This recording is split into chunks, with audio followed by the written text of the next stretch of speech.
My family's last Christmas in Germany in 1976 is etched in my memory as full of magic. We were a Puerto Rican family living on a US Army base in Germany. So I had not just Santa Claus and Christmas Day, but we also celebrated the German holiday of Day of St. Nicholas on December 5th, where we did that by putting our boots out in front of the front door of our second floor apartment and waited overnight to see if St. Nicholas would fill it with candy if we'd been good or lumps of coal if we'd been bad. It's very German. Make kids very anxious to celebrate the birth of our Lord. That year, my parents' friend, Mr. Galarza, also introduced me to Three Kings Day, the Puerto Rican holiday of the Epiphany. And so that year, for the first time, I did what on January 5th, what all Puerto Rican kids do. I put under my bed a glass of water for the three kings to drink and a shoebox filled with grass for the camels. Like a week before, Santa had gotten a much better deal with milk and cookies. That year was our family's turn to host the big Puerto Rican Christmas party. And what you should know about Puerto Ricans is that when we leave the island, wherever we are, we find each other. So every Boricua in Deutschland was in our second floor apartment. Mommy had prepared this great big feast of Puerto Rican food after arguing with German grocers over the right ingredients to make the food. She made pasteles, their quintessential Christmas meal. Pasteles, they look like tamales, but they taste very different. They're not made of corn. They are made from green bananas and tubers. And traditionally, they are wrapped in banana leaves, but our pasteles were wrapped in aluminum foil.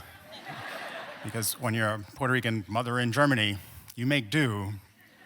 I didn't think this at the time, but this party must have been expensive for my parents, and we were not at all wealthy by any stretch.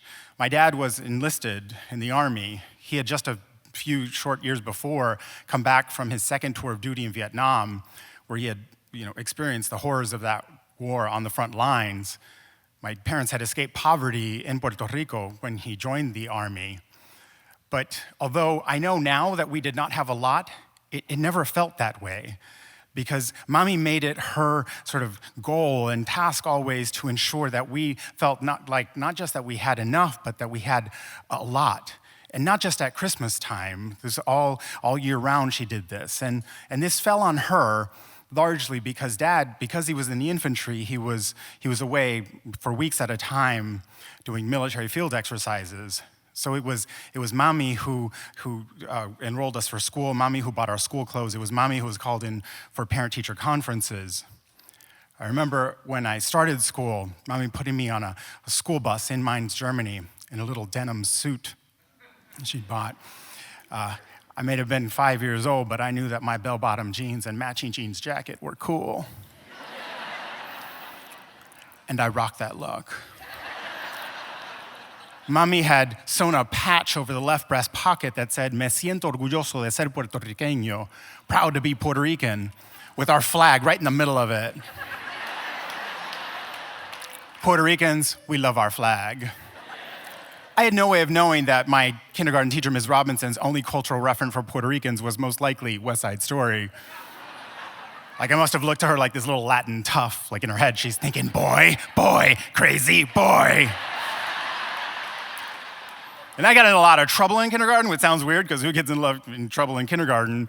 But Ms. Robinson called Mommy in for a parent-teacher conference early in the school year to let her know that her son was willful, disobedient, and did not know how to pronounce his own name.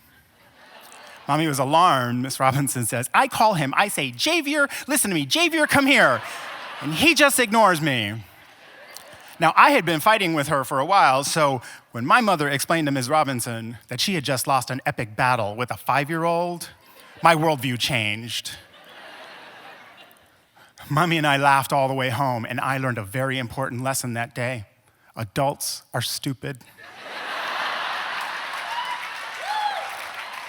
Like, I think now of all the times I got in trouble in kindergarten, and I wonder if Miss Robinson was a little bit racist. But after that parent-teacher conference, I was nobody's victim. Like, she might scold me, and I would just look at her, like, with pity. Like, I was thinking, yeah, well, we already established that you are dumb.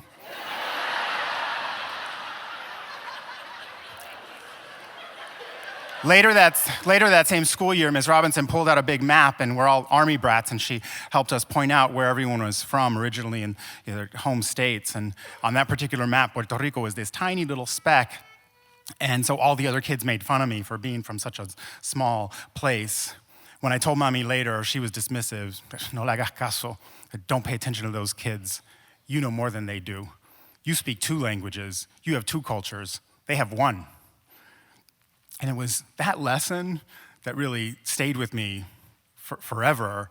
And I think maybe why I have such vivid memories of this period of my childhood, because my mother always did everything she could to ensure that I felt not just like that we had enough, but there was a sense of abundance. And whether it was arguing with grocers to have all the right ingredients to prepare a feast, or ensuring that I never felt that just because I was different from my classmates that I was less than, in fact, that I was more than.